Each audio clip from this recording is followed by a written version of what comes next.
What's up guys? Good morning and welcome to LJ Betas. For today's video guys, pupili tayo ng Daphnia Moina. Ito yung pakain natin sa kanila ngayon guys. This is the first time na papakainin natin sila ng Daphnia. So dito bali sinala ko muna sila para sana mahugasan.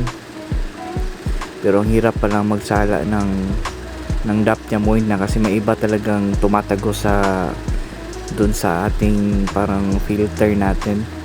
So dito bali ilagay ko muna sila dito sa parang batya, then pinilter ko sila, pero medyo mahirap talaga pag ikaw lang mag-isa. So yan guys, bali tatlo pala to, bali 100 ito, 100 pesos. Nabili ko lang din dito sa bali friend lang natin na nagkikip din ng mga betas, kasi wala tayong time na kumuha talaga sa mga estero, sa mga kanal, kasi may trabaho tayo.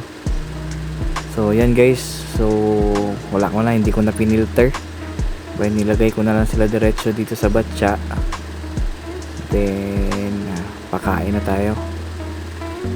So yan guys, tinay ko talaga silang kunin, pero tumatago talaga sila sa dyan sa filter natin. So ito guys, pinakain ko na sila sa isang kutsara per beta.